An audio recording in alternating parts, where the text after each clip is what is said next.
You're listening to an archived Cabral Concept podcast. After listening to this show, check out the most up-to-date podcasts available at stephencabral.com/podcasts or search directly on iTunes.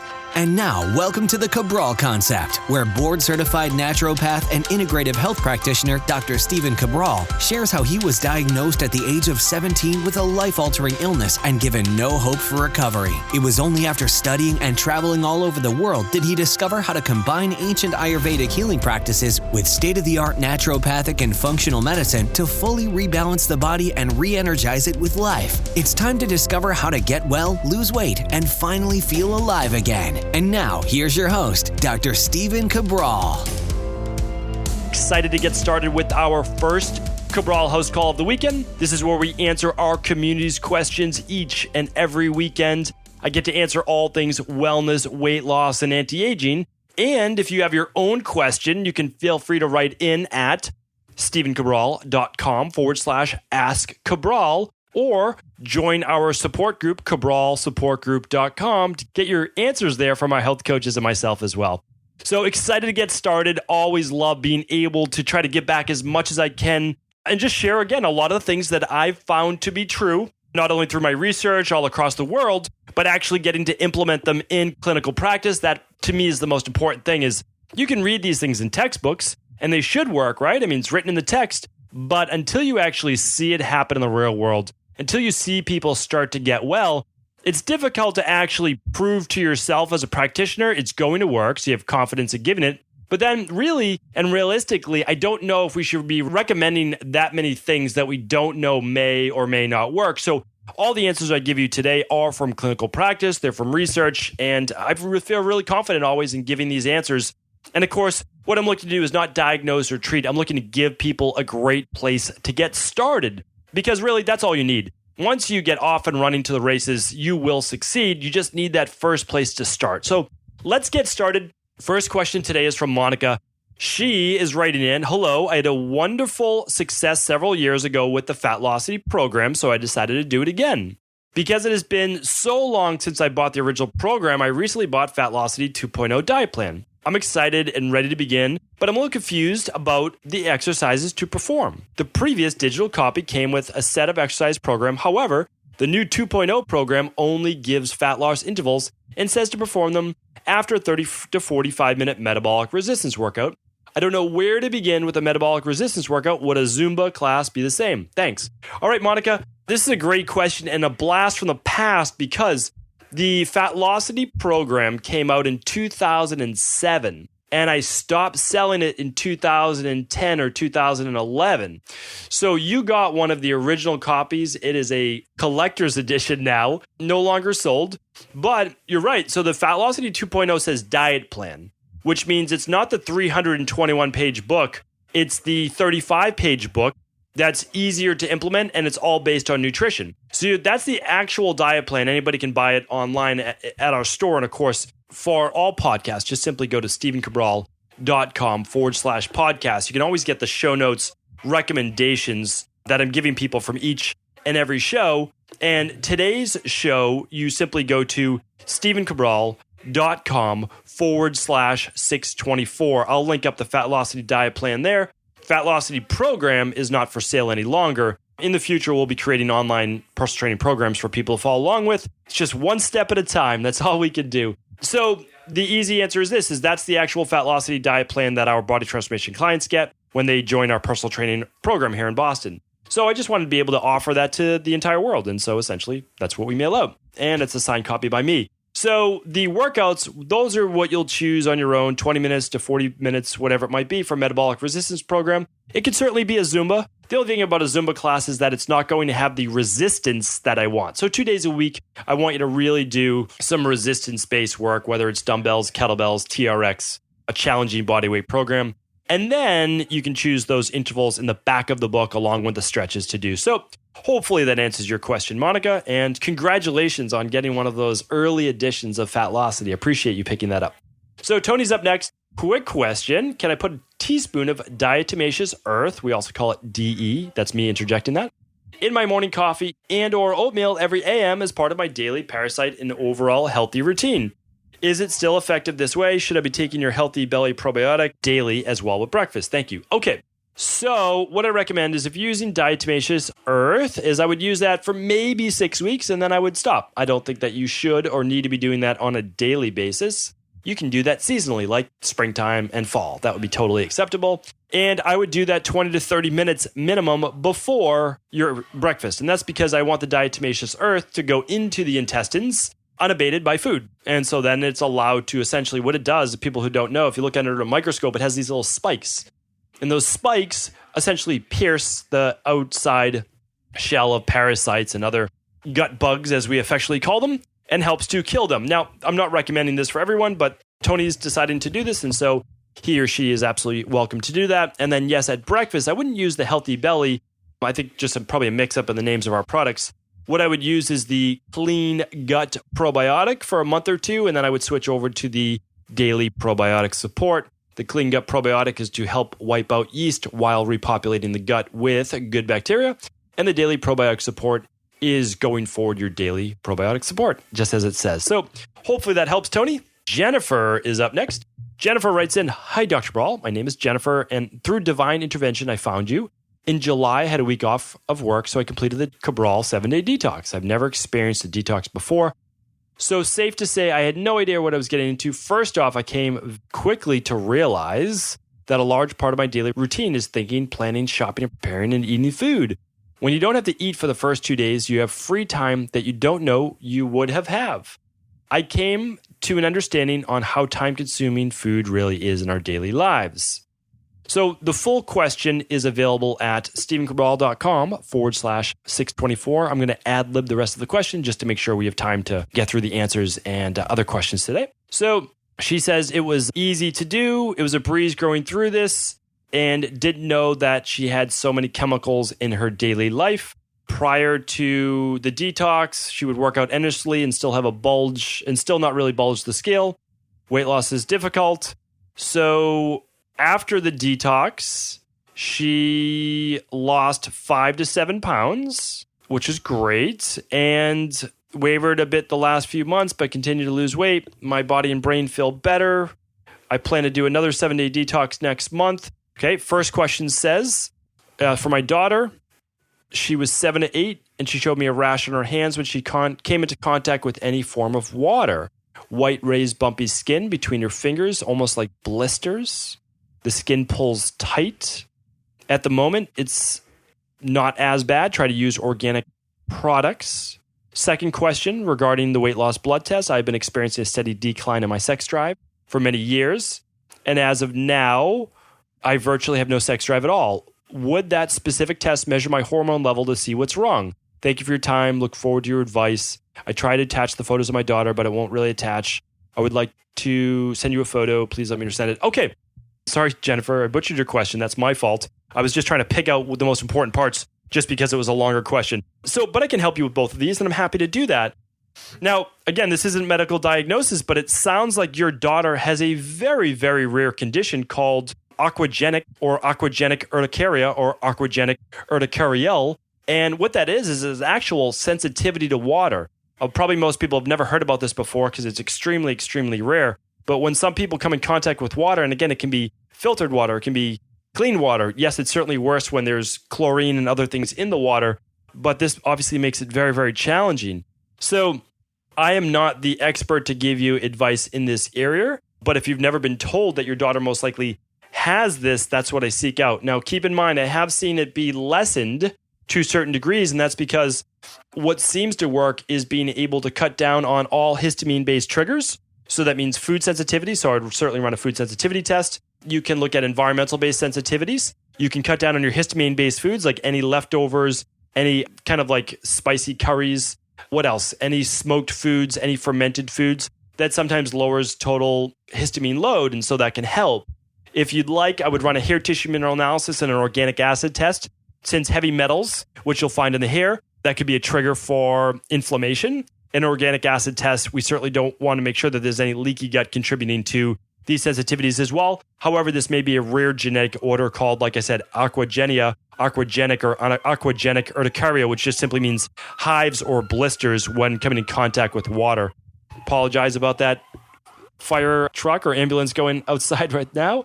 The city is always alive here in Boston. So, and again, I want to make sure I can help you in any way possible. And so that will get you started. Now, in terms of low libido, yes, you're absolutely right. Run the weight loss blood test. We also renamed it on our wellness page, the thyroid plus hormone plus adrenal test, or thyroid plus adrenal plus hormone test.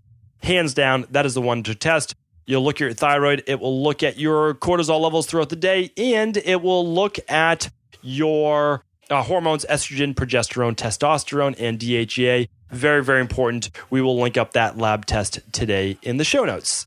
Okay, next up is Tim. Tim is asking, hi, Dr. Ball. My wife swears by your podcast and says you're the smartest person she doesn't know. She's very much into health and wellness, and I've watched how much your advice and in turn helped me in my health so far.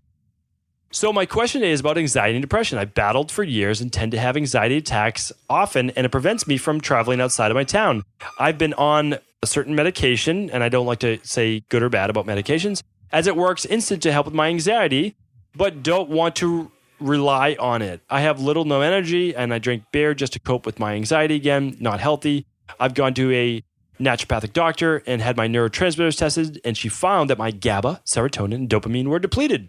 I want to know what you'd recommend to heal from anxiety completely. Thanks, Tim. Okay, Tim, obviously not a straightforward answer, right? But I can certainly help you with this, like I've helped hundreds of other people with these low neurotransmitters. For people who don't know, dopamine is kind of your focus, your drive, your ambition, your norepinephrine, which Tim did mention. We test these things on the organic acids test, is your energy, your zest, your adrenaline, all that great stuff. Your GABA is your calming, and your serotonin is certainly your happy, calming neurotransmitter as well.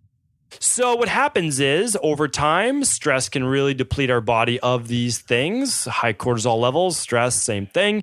What else can happen? Well, when the gut becomes imbalanced, you begin to produce less of those neurotransmitters that your body really needs, such as serotonin. When you become low in B vitamins, especially B6, you start to produce less neurotransmitters, or you can at least convert less. So, Tim, we need to really figure out what the underlying condition of the stress is that's certainly contributing to your overwhelm, anxiety, and probably feelings of irritability, which will help with the anxiety and depression. So I would love you to run two tests, a neuroorganic acids test and a hair tissue mineral analysis.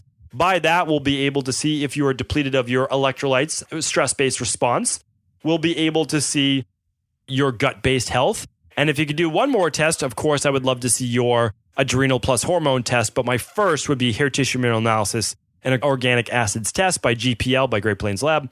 We'll link up ours to do that, because if you do it through us, obviously you get my recommendations. And if you run two labs this month, you actually get upgraded to a 60-minute call, which I think is pretty amazing. You spend an entire 60 minutes on the phone through Skype or on the phone with one of my health coaches who is going to give you my plan. So yeah, really love that we're able to provide that service now. We're trying to do our best. We do cap that at 100 labs per month. We're simply not able to provide more people than that right now. But of course, we always say that when we're sold out of those 100. So that's where I would start. And yes, so the reason you have anxiety and depression is because your body is low, and so your brain is low. And so you have low moods in terms of the get up and go, and you have low moods in terms of the brain. And so again, like, this is not uncommon. If your body's in fight or flight, of course you're going to be anxious, and of course you're going to have a lowered mood. Like, this is totally normal. This is not a mess up from the body. Your body's depleted. Therefore, you are anxious. You're not able to keep up with your physiological and psychological demands on your body. Totally normal. This can be fixed. Hopefully that helps. Okay, where can we go next? Jen is up next. Jen is asking, hi, Dr. Ball. It is now a requirement for my kids to have all their vaccinations in order for my kids to attend public school. I've heard the rise in autism and ADD, ADHD, strange growth, etc. have been linked to these vaccinations. I see the significance in getting the vaccinations, especially certain ones like the HPV virus. But when I read the ingredients, I'm shocked to find out they contain aluminum, dead fetal cells, formaldehyde, mercury, etc. Wonder what your opinion is on vaccinations. Is there a way around these? Thank you, Jen. All right, Jen, so thank you for bringing up this lightning rod of a topic for me to answer. But of course, I'm happy to give you a little insight. And hopefully by now, you know, in the Cabral concept that there's many concepts to the Cabral concept, but the whole thing is, you know, for people in general, it's starting with your body. It's changing your body so that you could then therefore change your life. Meaning, like, if the vehicle, just like in our last question from our friend Tim, if Tim is not able to change his body, he can't change his life. because until he changes his physiology, he can't change his psychology. And if you can't change your psychology, then you can't do what you want to do in life. You can't be who you want to be. And that leads to not the life of purpose that you were meant to live. So when we're talking about another concept in the Cabral concept, we're talking about the naturopathic concept, the medical concept of first, do no harm. In my opinion, not really my opinion, the research and just my clinical practice is that vaccinations typically cause at least no short-term harm in the majority of people, but it's not possible to say that it doesn't cause some harm in some children. The problem is we don't know who it's going to affect and when. So it's a little game of Russian roulette. And I know that that's a violent analogy, but this is a violent thing that happens to children. And the problem is I see kids in my practice who they've gotten a vaccination, they've got multiple vaccinations, and then, of course, their parents come in and say that they were never the same after that. There's obviously something to that. Now, do I agree that for most kids, at least in the short term, there doesn't seem to be any damage? Yes, that's true, because the majority of children are vaccinated, and the majority of children they don't get the ADD, the autism, or those types of things, although, again, there's arguable variations and variables within those. So how can I make a recommendation that gives you kind of the benefit and the risk analysis? Well, the benefit and risk is this, is that the smaller the child, the less developed they are, the less of their own full immunity, which really doesn't happen until at least 2 years old, the longer you can wait to vaccinate your child, the better. And also, the more you can spread out the vaccinations, the better. Meaning, like, if you could do single vaccinations, which really aren't even available as much anymore, the better. And also, if you can talk with your PCP and just say, I would like to do a delayed vaccination schedule, which means just not doing like 6 at once. I mean, can you imagine the onslaught on the human body just developing, just got out of the womb, months ago, 12 months, 6 months, whatever it might be, or getting vaccinations 2 days after you're born, like they do with hepatitis and those types of things. It seems a little harsh to me, right? If you just think of like common sense, like this newborn, this undeveloped child, we're now injecting these really harsh chemicals in their body. And again, luckily, most kids are able to deal with it, but some kids aren't. And I'm worried about the kids that aren't. I really am. That's my practice, right? So I have to worry for those kids, and I have to look out for the people who aren't looked out for. That's really my job. So that's my belief, is to really look into both sides of the argument. I can see points on both sides. I really just try to keep an open mind to these things. I try to stay open so that I can be a bridge between the people who want to do vaccinations and the people who don't. I can see both sides, and I want to be able to help both parties involved. I really believe that it should be the parents' decision. I really believe that it's your child and you have to live with this. So at the end of the day, I just reach out to parents and I say this: do what you feel is best for your child. Do what you believe that if you didn't do it, you would regret it. Like, that's my philosophy essentially in life, is that knowing that there's repercussions to both sides, do what you would feel no regrets about doing that. And then one more thing, if I can add, is the MMR vaccination. There are issues with others, but the MMR is the one that I seem to have people have the most issues with. Meaning like when a child comes into my practice with autism or other issues that have happened from a vaccination, it's typically after that one. So if you could simply delay that one as long as possible, this isn't medical advice that I can give you, simply one man's opinion that I'm trying to do my best to help people and see in the clinical practice. This is the big one. Also, there's a lot of European medical research on this specific vaccination as well. Remember, you're combining 3 vaccinations in one with the MMR, the measles, mumps, rubella. And so again, maybe it's a little strong for some children. And so hopefully I did my best to give you a little bit of a place to start, a little bit of a direction. And that's simply what I try to do here in the Cabral concept. Try to stay, I guess, not emotionally invested in any one particular topic, trying to stay open and just provide people with a place to start.